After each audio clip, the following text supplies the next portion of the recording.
অজিতটা কে? 12 বছর আগে আমাদের পাড়াতেই থাকতো, আর আর বাচ্চাদের তুলে নিয়ে চলে যেত। ওই হবে, নিশ্চয়ই ওই হবে। আপনি এখনই বললেন যে খুনির মাথাই ছিল না, তাহলে আপনি কি করে চিনলেন যে ওই অজিত? কারণ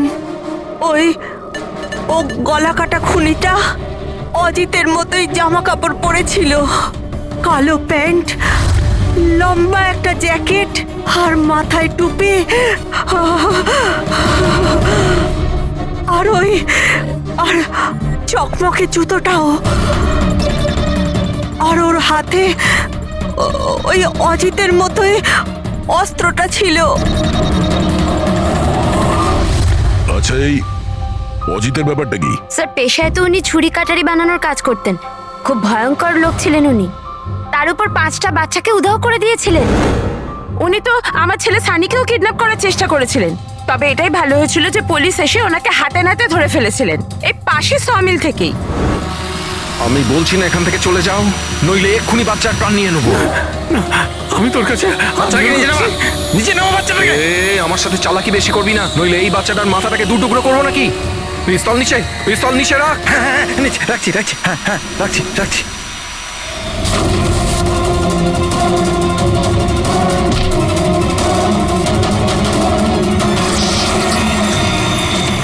স্যার, আমার তো কিছু মনেও নেই যে ছোটবেলায় আমার সাথে এরকম কিছু হয়েছিল।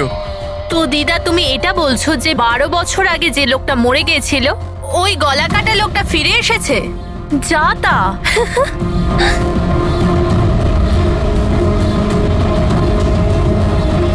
সুপর্ণা দেবী, কোনো মারা যাওয়া লোক আবার কিভাবে ফিরে আসে? হ্যাঁ, ঈশা বেবিকে কেউ তুলে নিয়ে গেছে।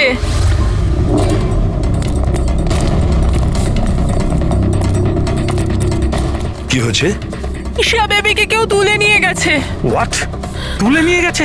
কে তুলে নিয়ে গেছে? মাথা কাটা লোকটা। গলা কাটা লোক? কোথায় দেখেছো তুমি? নিশি ম্যামের বাড়িতেই। অভিজিৎ, গিয়ে দেখো তো।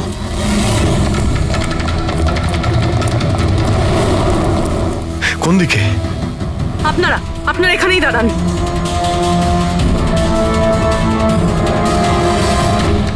কোথায়? স্যার, এখানে, এই ঘরটায়। চলুন দেখান।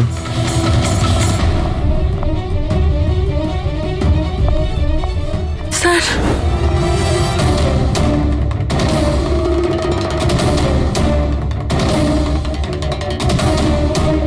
আচ্ছা, আপনি ছাড়া এখানে আর কে ছিল? স্যার কেউ ছিল না। কেন, এই বাচ্চাটার বাবা নিশার হাজবেন্ড? স্যার তো আমেরিকাতে কাজ করে। আমি ফোনে ওনাকেই ম্যামের খবর দিচ্ছিলাম, তো হঠাৎ করে আমি এই ঘরটা থেকে আওয়াজ পেলাম, আর আমি এখানে এসে দেখলাম যে একটা গলা কাটা লোক নিশা বেবিকে সাথে করে নিয়ে যাচ্ছিল। তুমি ওকে বাধা দেওয়ার চেষ্টা করোনি? স্যার, আমি খুব ভয় পেয়েছিলাম। গলা কাটা লোকটাকে দেখে তো আমি আমার জায়গা থেকে নড়তেই পারিনি। আরে মোহিনী, তুমি কোথায় যাচ্ছ? না, পাড়ার একটা বাচ্চা উধাও হয়ে গেছে, দাঁড়াও একটু।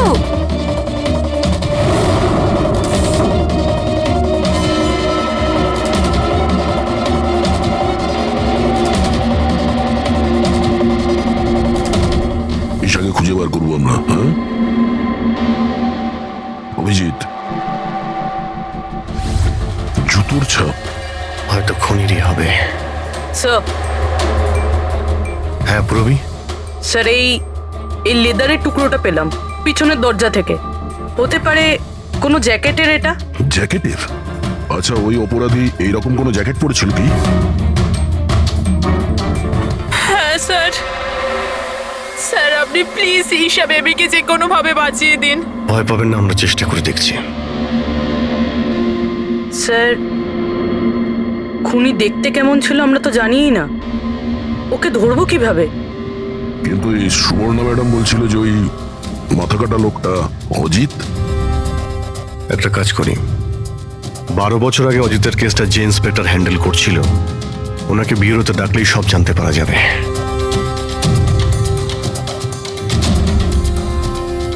দেখুন, আপনারা সবাই খুব প্রয়োজন না হলে বাড়ি থেকে বেরোবেন না।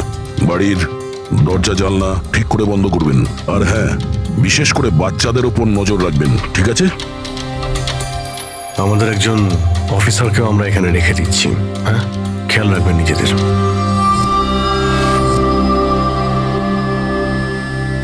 আচ্ছা, এটা কি দাদাগিরি হচ্ছে সিআইডির?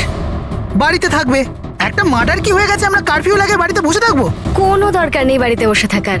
আজকে আমার বার্থডে, আজকে আমরা পার্টি করব। হ্যাঁ, দেখো বাবা, সিআইডি যেটা বলে গেছে আমাদের ভালোর জন্য বলে গেছে, আমাদের ওদের কথা শোনা দরকার। তো আপনি শুনুন না, আমাদেরকে শেখাবেন না কি করতে হবে। না ম্যাক, আমার মনে হয় কমল আঙ্কেল না একদম ঠিক বলছে, আমাদের ওনার কথা মানা উচিত। আরে কমলা আঙ্কেলের চামচা কি ঠিক বলছিল যে মৃত অজিত ফিরে এসেছে আর আমরা তার জন্য বাড়িতে বসে থাকবো? কিন্তু শোন, তুই বার্থডে পার্টিতে যেতে চাস তো তুই না তোর মাথা বেশি চালাস না, যেরকম আমরা বলছি সেরকম চুপচাপ করতে থাক। কিন্তু মা বাবা, আরে ওদের কি আছে, ওদেরকে তো আমরা রাজি করিয়ে নেব।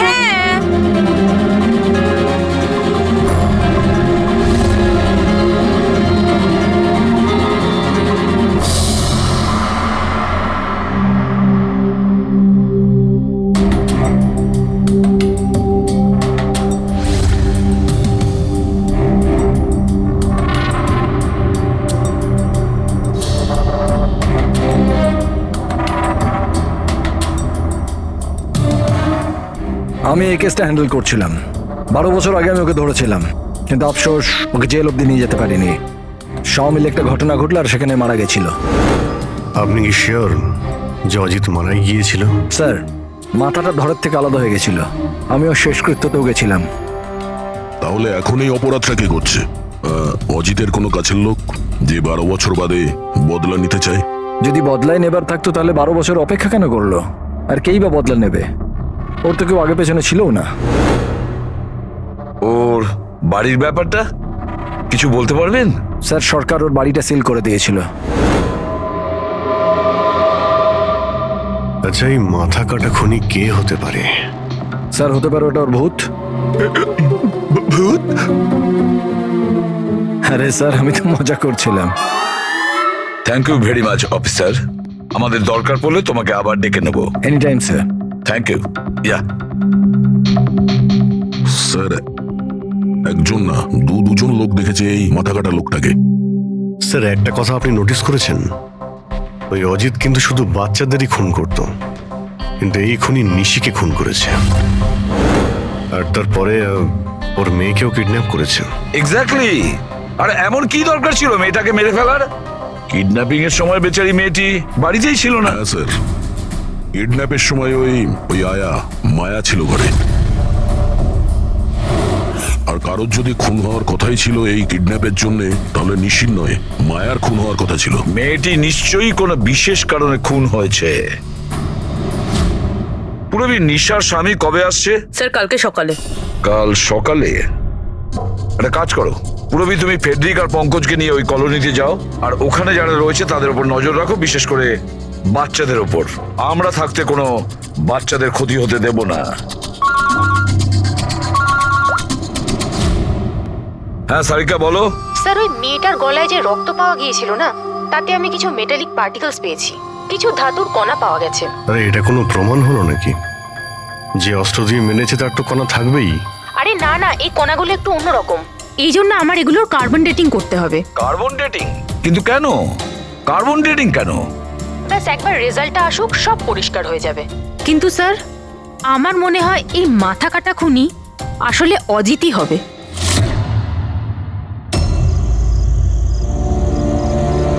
এই টিনা আর সঞ্চিতা কোথায়? হ্যাঁ রে, একদম ভালো লাগছে না। আরে এসে গেছে দেখ।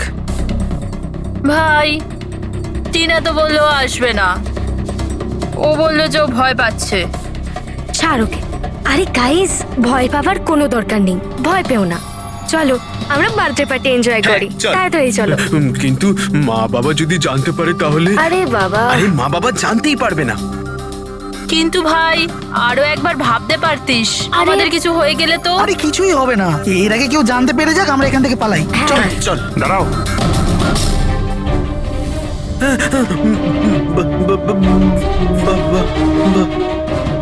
আরে কি হচ্ছে এখানে? কোথায় যাচ্ছ তোমরা? ব্যাগ, গাড়ি, এত রাতে কোথায় যাচ্ছ তোমরা? আঙ্কেল, ওই বলেছিলাম না বার্থডে পার্টি সেলিব্রেশন করতে যাব। হ্যাঁ আঙ্কেল, আমার বার্থডে, আমরা তো খুব এনজয় করব। বোকার মতো কথা বলো না, সিআইডিরা বাইরে যেতে বারণ করেছে তো। আরে যেতে দাও না, কেন বকছো? এমনিতেও আমাদের সানি তো বাইরে কোথাওই যায় না, একটু যাক না, ভালো লাগবে। যা খুশি করো, কিন্তু কারোর যদি কিছু হয়ে যায় না, তার দায় কিন্তু আমার না। আরে আঙ্কেল কিচ্ছু হবে না, আমরা বাচ্চা নাকি, চিল। আরে কি দরকার যাওয়ার? দেখছিস তো কি অবস্থা চারদিকে, ওই গলাকাটা লোকটা এখানেই ঘুরছে। কিচ্ছু হবে না, শুধু আমাদের যেতে দাও। আর এমনি তো আমরা কি বাচ্চা নাকি? আরে যেতে দাও না, বাচ্চারা যেতে আরে চাইছে। আপনিও না।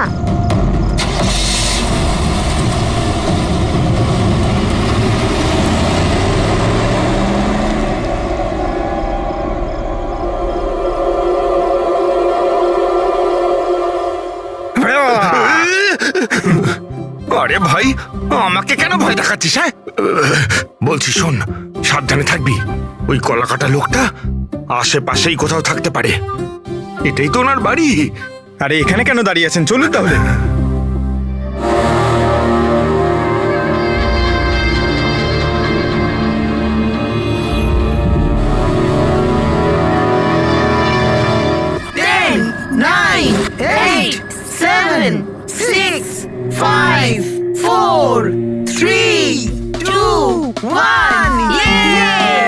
Happy birthday to you. Happy birthday dear Rinika. Happy birthday to you. কি হয়েছে? কিছু হয়নি।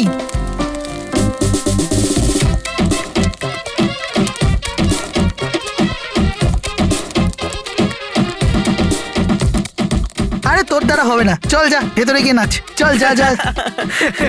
বোকা কোথাকার। আমরা বারণ করা সত্ত্বেও আপনারা ছেলে মেয়েদের বাইরে যেতে দিলেন, হ্যাঁ?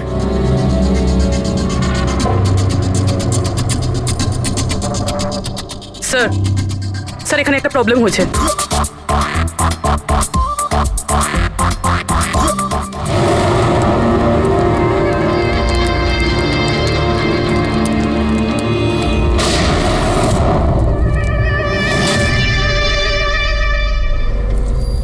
গুলি চলার আওয়াজ ছিল তো, কিছু গন্ডগোল মনে হচ্ছে। হ্যাঁ ম্যাক, আমিও একটা আওয়াজ শুনলাম খুব জোরে। কোনো গন্ডগোল নয়, আর কোনো গন্ডগোল হলে না আমরা সামনে যাবো। এক কাজ করো, তোমরা দুজন ওখানে গিয়ে দেখো, আর তুমি এদিকে, আর আমরা পিছনে যাচ্ছি। আর আমি তুই না এই মাটিতে গর্ত কর আর তার ভেতরে লুকিয়ে পড়।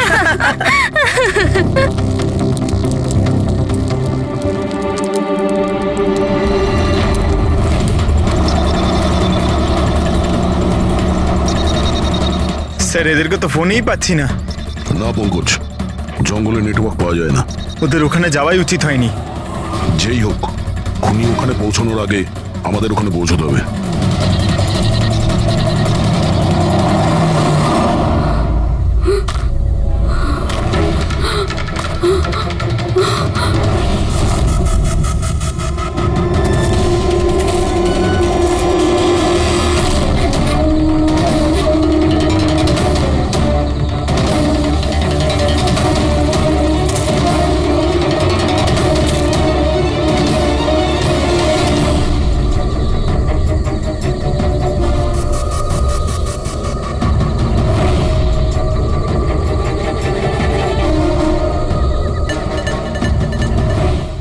সঞ্চিতা, সঞ্চিতা, ম্যাক, তোমরা সবাই কোথায়?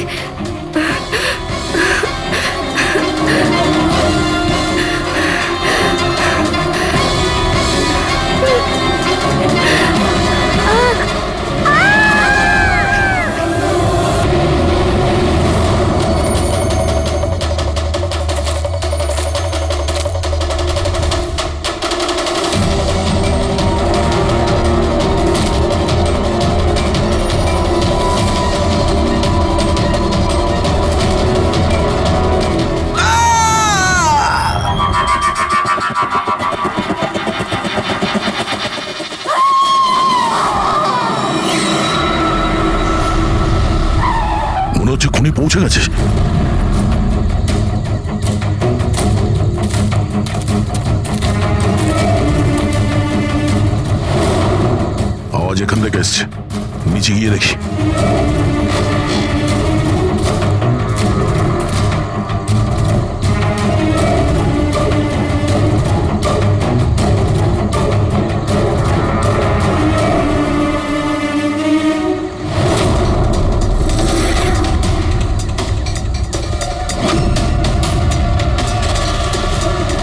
স্যার তো মাথা নেই স্যার।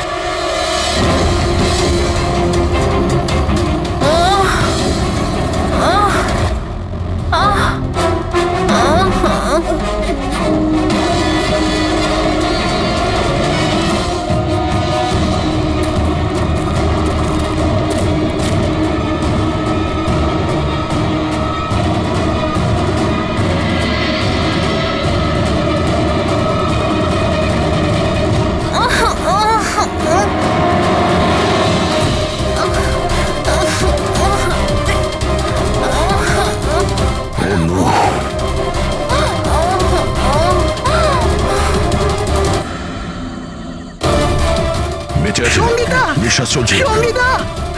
শ্বাস প্রশ্বাস চলছে। স্যার ওই মাথা কাটা লোকটা এখানেই আছে। তোমাদেরকে বলা হয়েছিল না বাড়ির থেকে বাইরে বেরোবে না? হ্যাঁ, দেখেছো তার ফল। চলো তাড়াতাড়ি, একে হসপিটাল নিয়ে যেতে হবে। দুটো প্রাণ গেছে, দুটো প্রাণ। আর এই কেসে যেন আর কারোর ক্ষতি না হয়, এটা আমাদের দায়িত্ব। সঙ্গীতা সঙ্গীতা যদি বেঁচেও যায়, জানি না ও কথা বলার পজিশনে আদৌ থাকবে নাকি না। স্যার জানেন ওই বাচ্চাটা এখন কি অবস্থায় রয়েছে? ও যদি খুঁজে না বের করতে পারি তো। একটা কথা স্যার, এসব যেই করছে তার মাথা তো কাটা হতে পারে না স্যার। জঙ্গলের প্রত্যেকটা কোণাও চেনে, আর ওর এটাও জানা ছিল যে বার্থডে পার্টি কোথায় হচ্ছে। স্যার মনে হয় ওই কলোনিতে থাকে এমন কেউ। হ্যাঁ পুরবী, কলোনিতে যারা আছে তাদের ব্যাকগ্রাউন্ড চেক করেছিলাম না? হ্যাঁ স্যার, এদের দুজনকে সন্দেহ হয় স্যার, মোহিনী আর অভয়। শুধু মোহিনী আর অভয়কেই কেন সন্দেহ করছি? হ্যাঁ স্যার, এই অভয় সানির বাবা। 2 বছর আগে ওকে গ্রেফতার করা হয়েছিল অবৈধ অস্ত্র বাড়িতে রাখার জন্য। আর ভায়োলেন্সের কিছু কেস ওর বিরুদ্ধে লেখা আছে স্যার। এ তার 2 চাকরকে এত বাজেভাবে একবার মেরেছিল যে ওদেরকে হসপিটালে নিয়ে যেতে হয়েছিল। এফআইআর এর কপি আছে স্যার আমাদের কাছে। এই মোহিনী হলো কমলের স্ত্রী, আর ও আসলে নিশির কাজিন স্যার, কাকার মেয়ে। গত বছর নিশির সঙ্গে একটা কোর্ট কেসে একটা বাংলো হেরে গিয়েছিল, আর ওই বাংলোটার দাম ছিল 10 কোটি। তারপর ও নিশিকে প্রাণে মারার হুমকিও দিয়েছিল। প্রতিবেশীদের উপরেও বিরক্ত, কারণ ওরা সবাই কোর্ট কেসে ওর হয়ে সাক্ষী দেয়নি।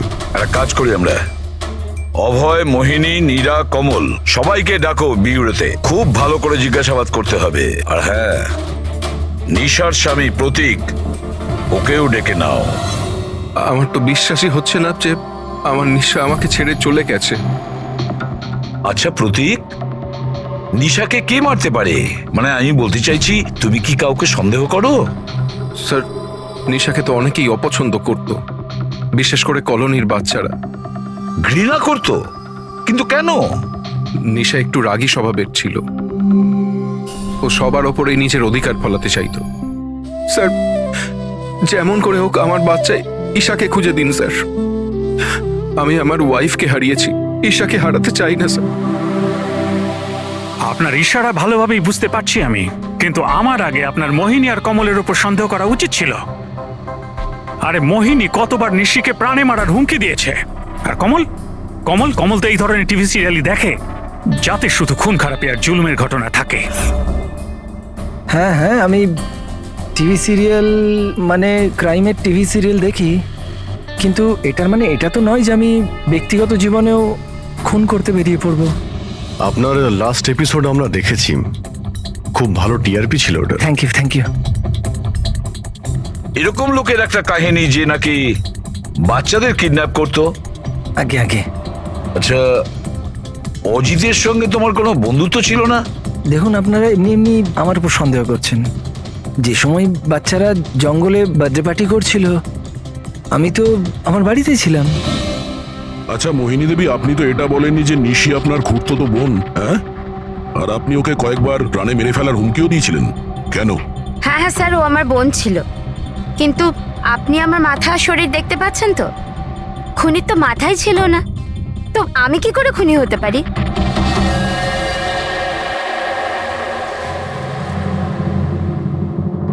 এই অভয়, মোহিনী, নীরা, কমল, খুনি তো এই চারজনের মধ্যে যে কেউ হতে পারে।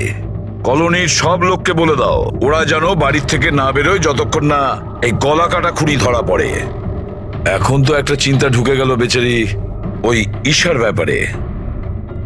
ওই বাচ্চাটার যেন কিছু না হয়। আর এত ছোট বাচ্চা যে নিজে নিজেকে বাঁচাতেও পারবে না।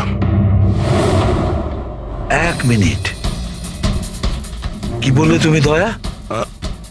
এটাই যে বাচ্চা এত ছোট যে নিজের আত্মরক্ষা করতে পারবে না ও। ইয়েস, আগে কেন ভাবিনি আমি? কি স্যার? ওই রুমটা যেখান থেকে ঈশাকে কিডন্যাপ করা হয়েছিল, ওই রুমে সমস্ত জিনিস ছড়ানো ছিটানো পড়েছিল। এটা তখনই হয় যখন দুজনের মধ্যে মারামারি হয়। ওই মায়া বলছিল যে ওর সঙ্গে কোনো হাতাহাতি হয়নি। গলা কাটা লোকটাকে দেখে তো আমি আমার জায়গা থেকে নড়তেই পারিনি। এক্স্যাক্টলি। আর তাছাড়া মারামারি আর জিনিসপত্র ছড়ানো ছোট বাচ্চাদের কাজ নয়। গোলমাল আছে, নিশ্চয়ই কোনো গোলমাল আছে। আমি বলছি কোনো গোলমাল আছে। আর ওই যে জুতোর ছাপ, ওই রং লাগা জুতোর ছাপ, কিন্তু সেটা একটাই কেন রুমের মধ্যে থাকবে? যদি জুতোর তলায় রঙই লেগে থাকে তাহলে তো আরো অনেকগুলো জুতোর ছাপ থাকবে, তাই না? তার মানে স্যার এইসব আবার ওই মায়াই করেনি তো? সঙ্গীতার ডক্টর মেসেজ করেছে, সঙ্গীতার জ্ঞান ফিরেছে। তাহলে তো স্যার ওই আমাদের বলবে কে লোকটা। আমি হসপিটাল হয়ে আসছি। হ্যাঁ সারিকা, কি?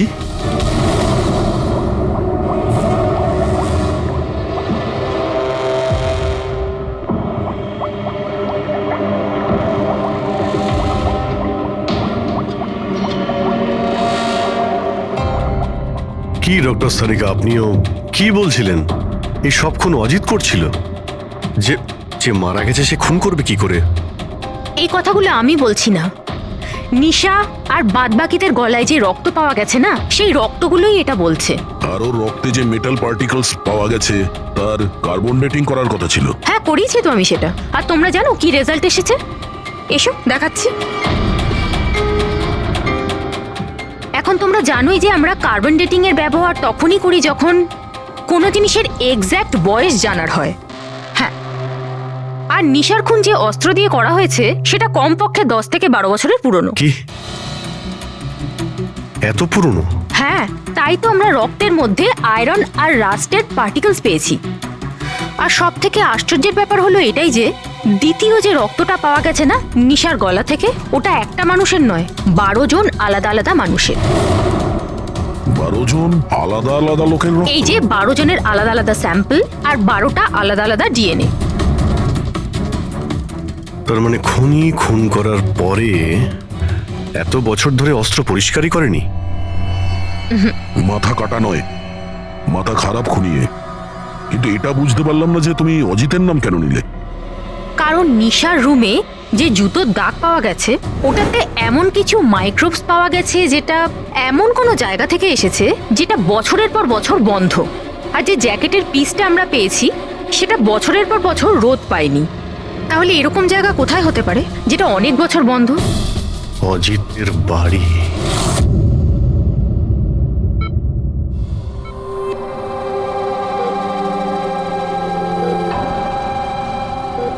সঙ্গীতা,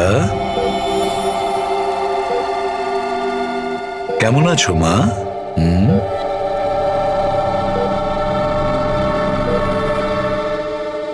এসিপি স্যার, আপনাদের সিআইডিদের সাহায্য আমি সারা জীবন ভুলতে পারবো না। না না না, প্লিজ। আমার এই মেয়ে ছাড়া আমার আর জীবনে কেউ নেই। সুপর্ণা দেবী, দেখুন সঙ্গীতার ভোকাল কর্ড খারাপ হয়ে গেছে, ও বেচারি কথা বলতে পারবে না। কিন্তু এটা শুনে আপনি খুশি হবেন যে সঙ্গীতা আজ এখন পর্যন্ত ও আমাদের সাথে রয়েছে, ও প্রাণে বেঁচে গেছে, তাই না?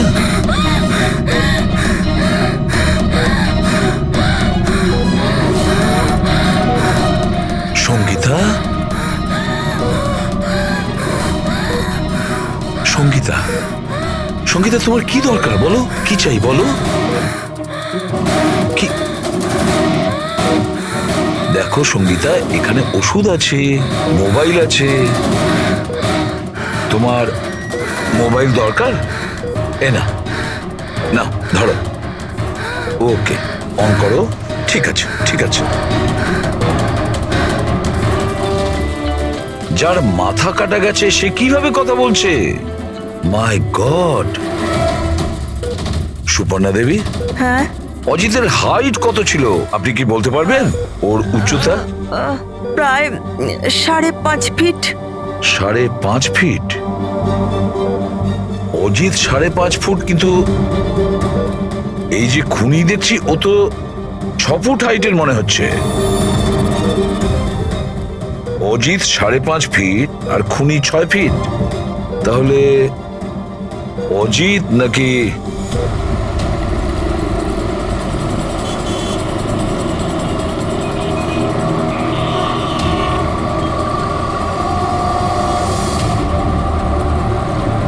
গল্পটা এরকম উল্টে গেল কি করে? এই মোহিনী তো নিশার পেছনে লেগেছিল, তাহলে আজ প্রতীকের সাথে হাত মেলাচ্ছে কেন? এরা দুজন আবার জোট পাকায়নি তো?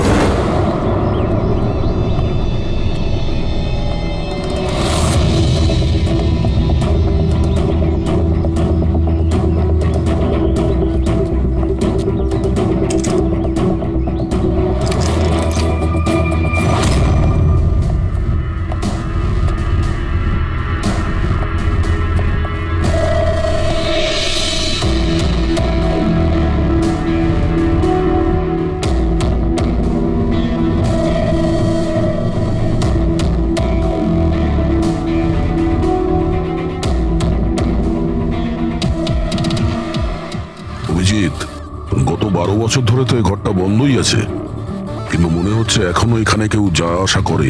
এই দেখো, ধুলো পড়ে আছে, কিন্তু হাতের ছাপ স্পষ্ট দেখা যাচ্ছে, আর নিচেও পায়ের ছাপ আছে।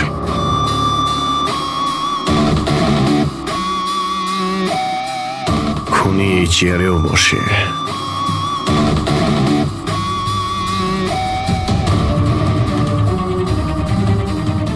এই জল তো 12 বছরের পুরনো নয়। এর পায়ের চিহ্নগুলো দেখি এটা কত দূর গেছে।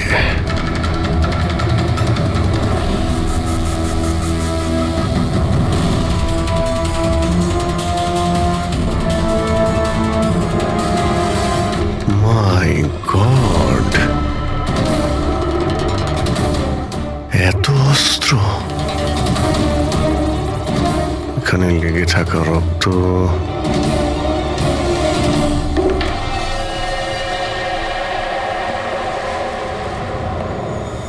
এই রক্তগুলো হয়তো এই সমস্ত নিষ্পাপ শিশুদেরই হবে যাদের জীবন অজিত কেড়ে নিয়েছিল। এত ছোট আদরের বাচ্চাদের কেউ মারবে ভাবতে পারে কি করে? এই অজিত তো পাগল ছিলই, যে ওকে নকল করতে চায় সেও মানসিকভাবে অসুস্থ।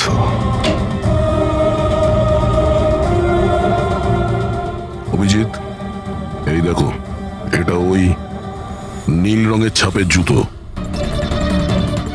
আর এই কোট, এই টুকরোটা আমরা ওখানে নিশির রুমে পেয়েছিলাম, ওটা এখানেই আছে।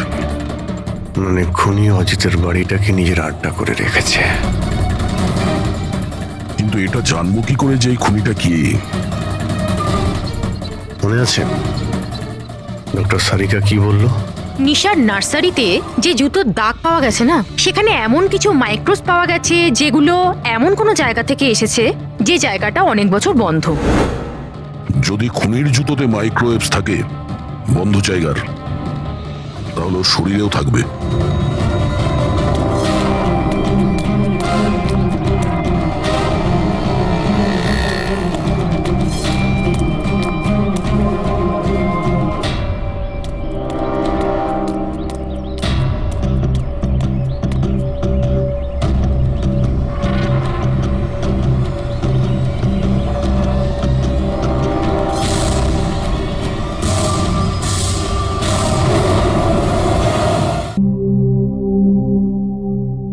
সিআইডিরা আমাদের বারবার এখানে ডেকে বিরক্ত কেন করছে?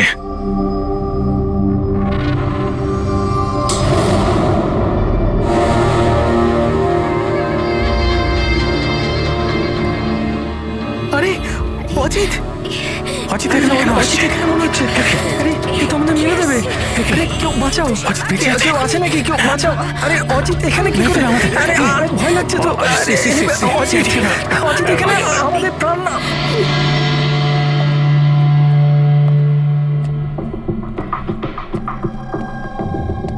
কি ভেবেছিলে তোমরা যে আমরা তোমাদের বিরক্ত করার জন্য ডেকেছি? না না, আমরা তোমাদের এই কারণে ডেকেছি, সেটা দেখানোর জন্য গলা কাটা মাথাহীন খুনি, মাথা কাটা নয়, ওর মাথাটাই খারাপ। এসবই এই ড্রেসের জন্যই হচ্ছে। এই এটাকে পড়লেই মাথা উধাও। ঠিক আছে স্যার, এটা তো বোঝা গেল যে খুনি এটা পরে খুন করত, কিন্তু আসল খুনি কে? খুনি তুমিও হতে পারো। তুমি তুমি তুমি তোমাদের মধ্যে যে কেউ হতে পারে। খুনি তোমাদের মধ্যে যে কেউ হতে পারে। শুধু 2 মিনিট দাও, 2 মিনিটের মধ্যে রহস্য ভেদ হয়ে যাবে। এটা তো জানতে পারা গেছে যে ওই অস্ত্রগুলো সেটা অজিতের বাড়ি থেকে খুনি চুরি করেছিল।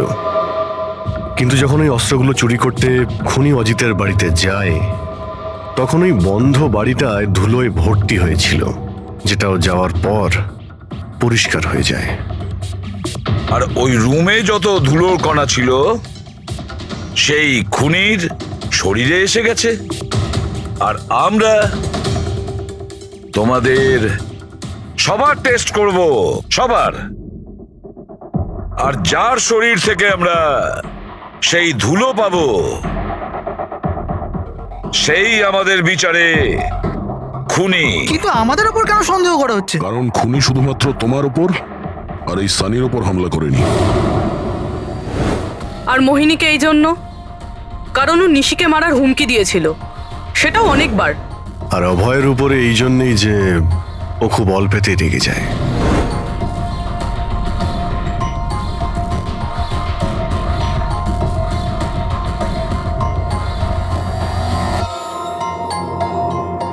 স্যার, আমাকে কেন সন্দেহ করছেন? সেটা এই কারণে প্রতীক বাবু যে আপনার সাথে আপনার স্ত্রীর শত্রুর হাত মেলাতে আমাদের অফিসার দেখে ফেলেছে।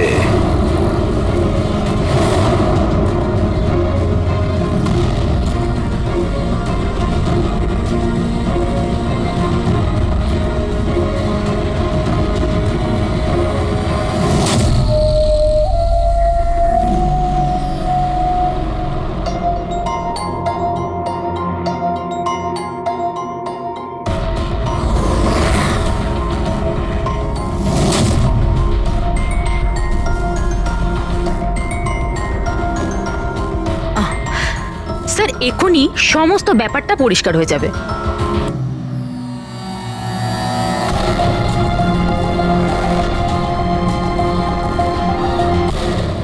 রেজাল্ট কি হলো?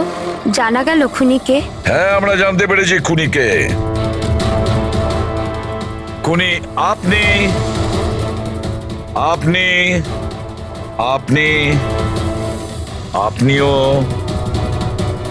আপনিও আপনাদের মধ্যে কেউ নয়। খুনি হলো এই সানি। সানি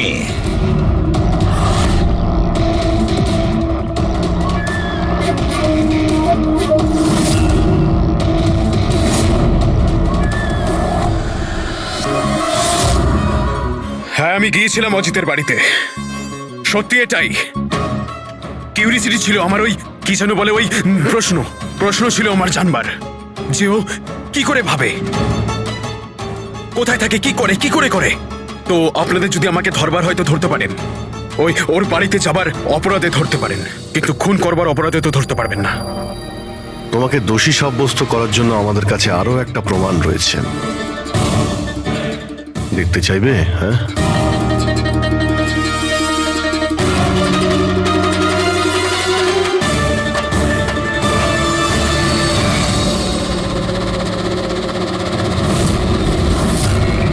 এটা তো ঈশা।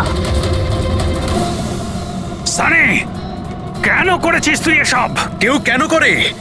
কেন করে? কিছু তো দরকারি হয়, প্রয়োজনীয়। চুপ!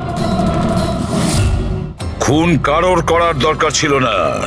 এইরকম ভাবনা শুধু বিকৃত মস্তিষ্কেই আসে।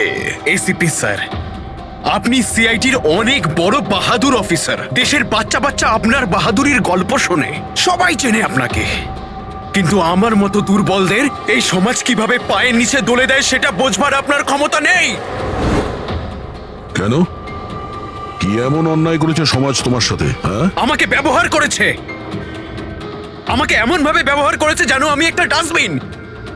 ওই নিশা আমাকে দিয়ে ওর বাড়ির সব কাজ করায়।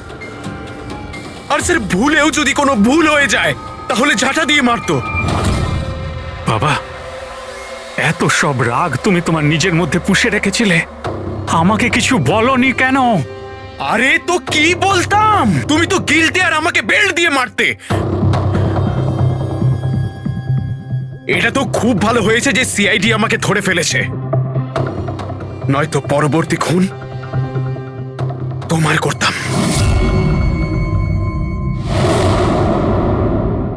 মানলাম যে তোমার বাবা তোমার সঙ্গে সঠিক আচরণ করেননি, কিন্তু তুমি তোমার বাবাকে খুন করার কথা কিভাবে ভাবলে?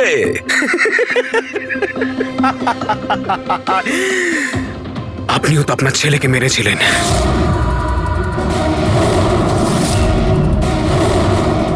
ভুলে গেছেন? কি বাজে কথা বলছো তুমি? উনি খুন করেননি, দেশের স্বার্থে উনি ডিউটি করেছিলেন। দুটোর মধ্যে পার্থক্য আছে। তো আমিও আমার মনের কর্তব্য পালন করছিলাম। ভালোবাসতাম আমি রিনিকাকে, কিন্তু ও কি করলো? সব বন্ধুদের সামনে মজা করলো আমাকে নিয়ে।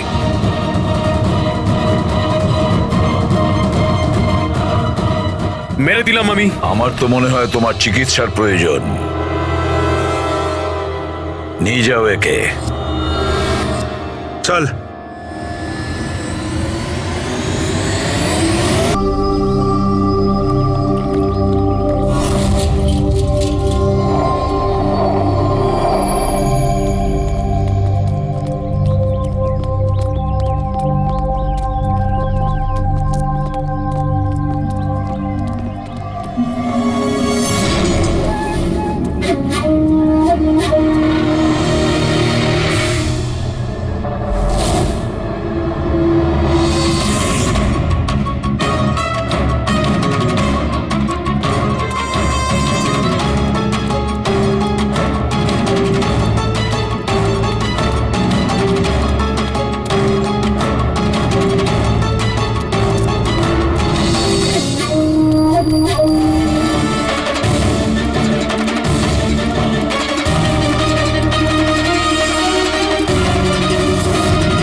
সুপর্ণা দেবী, আপনি চান তো আমরা খুনিকে যাতে ধরি, যে নিশিকে খুন করেছে? তাহলে আপনাকে তো বলতে হবে যে আপনি কি দেখেছেন, তাই না? আপনি যদি সাহস না দেখান তাহলে ওই খুনি অন্য আরো কাউকে খুন করতে পারে। স্যার, ওর ওর গলা। ম্যাম, আমরা জানি যে নিশির মৃত্যু মাথা কাটার জন্য হয়েছে। না, আমি স্যার, আমাদের 5 বছর হয়ে গেছে এই কাজ করছি, আজ পর্যন্ত একটাও ভুল হয়নি। আমাদের কাজে ভুল হওয়ার কোনো সম্ভাবনাই নেই স্যার। যদি স্যার প্লেনে কোনো প্রবলেম থাকতো তাহলে আমরা ওটাকে উঠতে দিতাম না। তাহলে আপনাদের কথা অনুযায়ী প্লেনে কোনো প্রবলেম ছিল না? একদমই নয় স্যার। তাহলে প্লেনটা ক্র্যাশ হলো কি করে? হ্যাঁ, 4 জন মারা গিয়েছেন, কে দায়িত্ব নেবে তার? স্যার আমি নিজেই খুব অবাক হয়েছি যে এটা ঘটলো কি করে।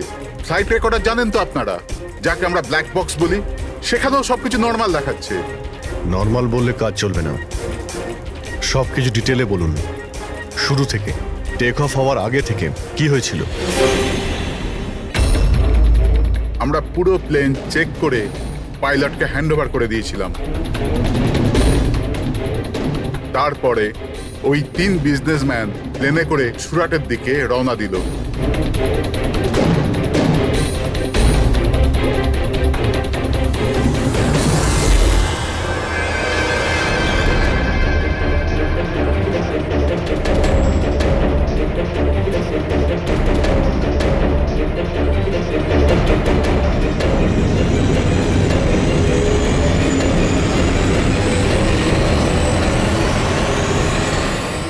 স্যার আমরা টেক অফের পারমিশন রেডিওর ফ্রিকোয়েন্সি থেকে পাই, মেন টাওয়ার থেকে।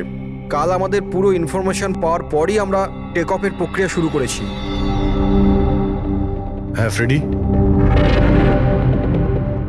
কি?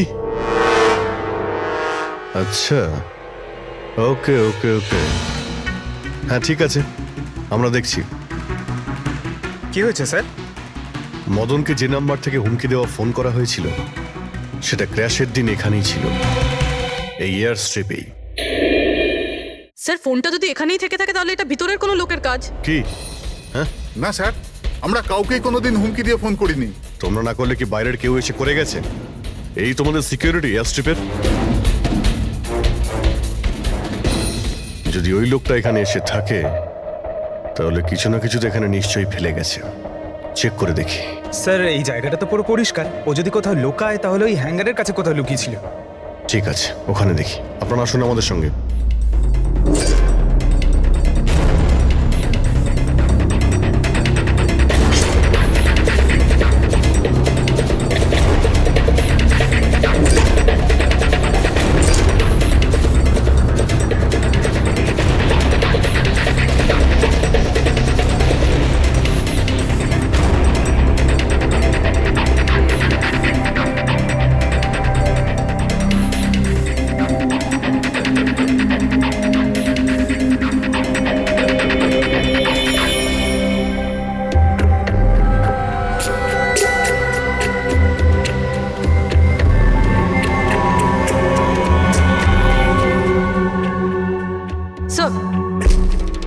স্যার একটা ভাঙা ফোন পেয়েছি। স্যার আমার মনে হয় হুমকি দেওয়ার জন্য এই ফোনটাই ব্যবহার করেছিল। হতে পারে, ইউজ করে ভেঙে দিয়েছে। রেখে দাও, কিছু প্রমাণ তো নিশ্চয়ই পাওয়া যাবে। কোথায় পেলে তুমি এটা? স্যার ওখান থেকে। স্যার এখানে।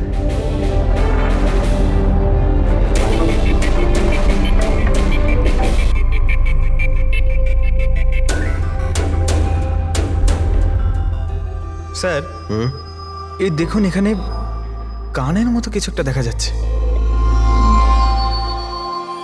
হ্যাঁ তুমি তো ঠিকই বলেছ, ফোনটাও এখানে পাওয়া গেল, আর এই চিহ্ন। এমনটা নয় তো যে ওই অপরাধী এখানে হেলান দিয়ে ফোনে কথা বলছিল আর আমাদের জন্যে ও প্রমাণ রেখে গেছে এখানে।